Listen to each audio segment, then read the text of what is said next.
Okay, hello everybody. The other day a reader sent me 29 questions she wanted to know, mostly about writing and blogging, and I was like, perfect. Last week I just turned 29, and so I'm 1 year away from 30, which means I'm 1 year away from death. So I will answer these 29 questions as quickly as possible, and hopefully you can learn a little bit about writing and maybe a little bit about me, and let's get to it. I hope it's helpful. Question number 1, why did you start your blog? So my friend gave me the website e3renault.com as a birthday present for my 18th birthday 11 years ago, and it's gone through a lot of morphing and changing throughout the years, but I really started blogging in like 2012, and then I began regularly blogging like at least once a week in 2015, and that's when the platform started to grow a little bit, and I got some actual like serious readers and followers, and it was really great.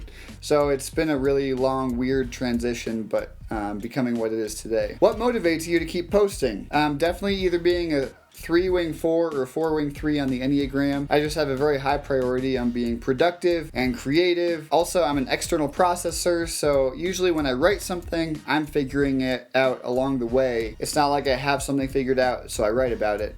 It's more like writing is the way I figure stuff out, and it's more of an addiction than like an accomplishment. Did you have any goals or expectations for where your blog would lead you? Yeah, wealth, fame, book deals, millions of adoring fans, basically all the exact same goals of every megachurch pastor in America. How long did it take to establish your brand? I don't think I have a brand. I'm too like ADD. Like one day I'm tattooing my own leg, and the next day I'm writing about like theology and hermeneutics, and so I don't really know what my brand is. How much time do you spend on your blog? When I'm not writing a book like I am right now, it'll be 1 to 2 hours a day on the blog. Number 6, who are your favorite authors to read? I always say you can't write if you don't read, so everyone needs to read. My favorites are Stephen King, C.S. Lewis, and N.D. Wilson, James K.A. Smith, Annie Dillard. Do you have a planned schedule for your blog? Nope.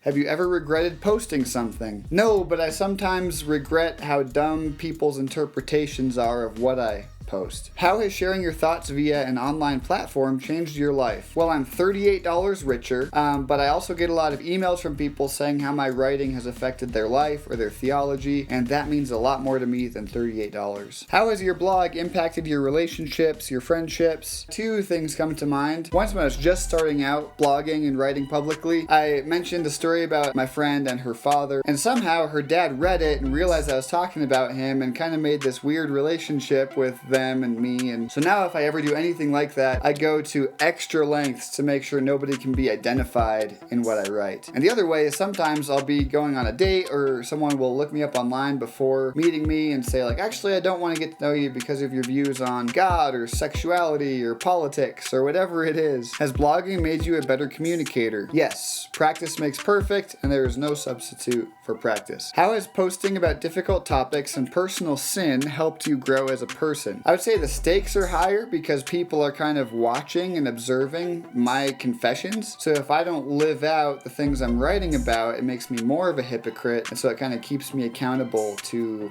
everybody who reads what I write. What is your favorite part about blogging? Definitely being creative. The perk of having my blog just be my own name is I can write about whatever Ethan Renault wants to write about. So one day that's a 6-part fictional series about tribal people who are terrified of water. The next day I'm writing about existentialism and ontology. So I just love like the diversity and the creativity that I can kind of pump out whatever I want that to look like on a given day. What is the most difficult part of blogging for you? 2 things. Reining in my oversharing, because that's my tendency, and I need to say like, oh, I shouldn't put that out in public because not everyone needs to know that about me. But also taking harsh criticisms or comments because I'm more sensitive than I let on online. And there's always those frustrating people who comment and think they know a lot more than everyone else because they read a Francis Chan book about the subject one time, and it's like, you didn't really get what I was going for. Is there anything about blogging you don't like? Not really. What kind of responses do you get on your posts? I don't know, you can go look at them. Mainly good ones, a lot of encouragement, good thoughts, but a lot of constructive criticisms, and we can have good conversations. And then sometimes people just being annoying or tearing it apart. especially if I mention the TRUMP word. How do you deal with negative feedback? Mainly just ignore it, don't respond, and move on, because the internet is incredibly easy to get sucked into a quicksand vortex of arguments that don't ever result in anything fruitful or productive. Has blogging opened any opportunities for you as far as experiences? Yeah, plenty of speaking experiences, cool invitations to be part of a lot of cool projects, as well as writing for a lot of magazines and publications. What are some things you wish you knew about blogging before you started? I really wish I had my site set up when the viral video happened, because it was not user-friendly at all. I had no inbound marketing for my own books or for anything I was working on. So mainly just like technical, mechanical differences to my website itself and my social media. What topics do people seem the most interested in a good way or a bad way? Sex, dating, porn, masturbation, virginity, and sex. What other blogs would you suggest I follow? Honestly, I don't follow any other blogs regularly. I read a lot of books. I prefer reading paper than screens. What is your favorite color? Blue or green? Do you prefer writing books or writing for your blog? That one's really tough. It's like, do I like my right hand or my left hand better? Well, I need both of them, and they're both really great. I love having a giant project to work on over months, but I also love just sitting down and blasting out a 1,200 word blog post and putting it out there right away. Have you done any races like a marathon? Are there any you would suggest? My best friend Dave and I for 5 years straight ran the Boulder, which is a 10K, and we always wrote hello and goodbye across our chests and our backs, and so everyone would say goodbye as we passed them, but I've never done anything more than a 10K. Which of your books is your favorite and why? Again, it's like choosing your favorite child, you know, like which of these things you've created is your favorite. My two least favorites may be The Tall People, because it's kind of weird. Leaving Weather was good, but it was my very first one, so it's just kind of a hodgepodge of thoughts and ideas and creative things. Now Let Me Find a Stopping Place is super personal. It's all poetry and journals. I love it. I don't know if anyone else loves it. The best-selling one, The New Lonely, I'm really stoked about it because